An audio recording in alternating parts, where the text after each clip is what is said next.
Hey family, welcome back. We're reading a collection of the Native Americans, the indigenous people of the United States' mythology and lore. To them, it would have been religion. But because many of them have passed away, and their numbers are so low, it's now not considered a mainstream religion. But this is a collection, and of different tribes. So let's dig in and let's learn about them and have some love with them. Okay, we're on page 93, and this is from the Boulez Sioux tribe, and the story says how the Sioux came to be, so their creation, their genesis, basically. This story was told to me by a Santee grandmother a long time ago, a really long time when the world was still freshly made. Unketehi, the water monster, fought the people and caused a great flood. Perhaps the great spirit Wakan Tanka was angry with us for some reason. Maybe he let Unketehi went out because he wanted to make a better kind of human being. Well, the waters got higher and higher. Finally, everything was flooded except the hill next to the place where the sacred red pipestone quarry lies today. The people climbed up there to save themselves, but it was no use. The water swept over that hill. Waves tumbled the rocks and pinnacles, smashing them down on the people. Everyone was killed, and all the blood jellied, making one big pool. Oh, I know what. Oh, I can picture that. The blood turned to pipestone and created the pipestone quarry, the grave of those ancient ones.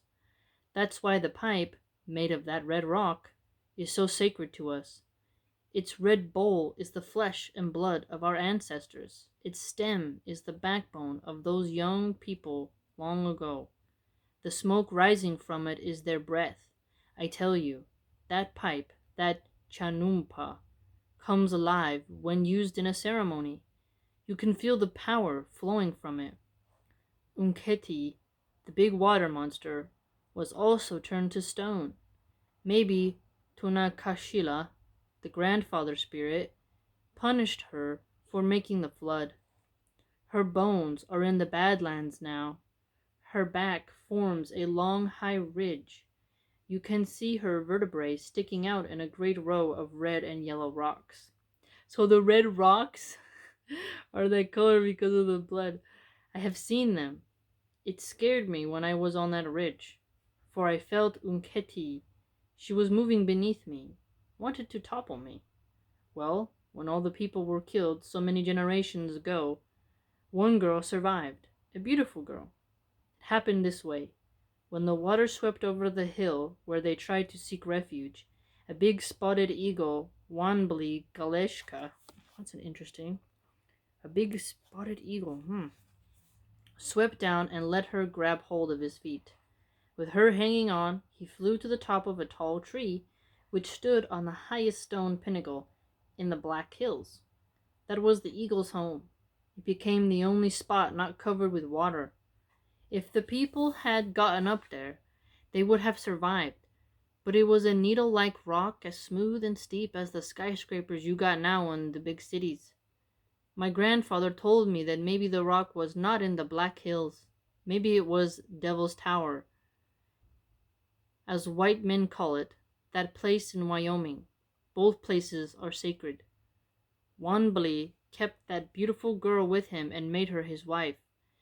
There was a closer connection then between people and animals, so he could do it. The eagle's wife became pregnant and bore him twins, a boy and a girl. She was happy and said, "Now we will have people again. Washte, it is good." The children were born right there, on top of that cliff. When the waters finally subsided, Wanbli helped the children and their mother down from his rock and put them on the earth, telling them, "Be a nation. Become a great nation." The Lakota Ayate, the boy and girl, grew up. He was the only man on earth, she the only woman of childbearing age. They married, they had children. A nation was born. So we are descended from the eagle. We are an eagle nation.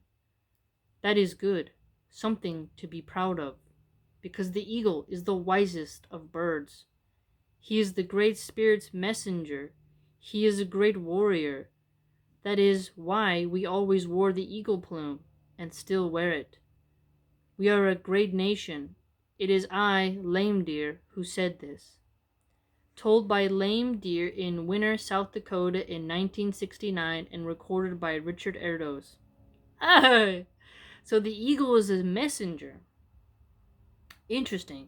There's always that symbological, essence to the owl as well. Birds as messengers. And then you have the dove, you have the white dove, right? And the black crow. Interesting. I like that. And he says it's like the eagles are the wisest of birds, top of the food chain, really. Wow. So they were born on top of the rock. And she was hold on to his talons and then flying up above and away. Ah, so there was a flood. Big water monster caused the flood.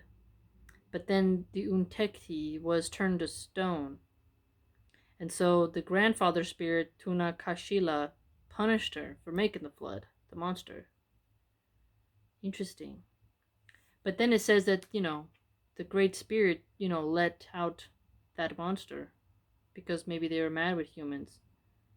But it is cool that they talk about how the blood is what caused the color of the rock, and that the color of the rock serves to a reminder of everybody who died. Interesting. What a very cool story. And again, they talk again about the peace pipe, about how it has this energy power to it. Their tobacco ceremonies. It's very different. It's very cool. Man, I wish we had more from them. What a wonderful culture. Wow. Being, somebody who loves to read these things, you're really keeping the wisdom of the ancients alive. That's why it's so important to read other cultures' books, because what do you do when history wipes it away, and you can still gain wisdom from them and get entertained by them, even though everyone who told these stories are dead. Most of them are dead. But because we have the written word and because we can know how to read and write, we're able to do it. It's a blessing. It truly is. What do you think, family?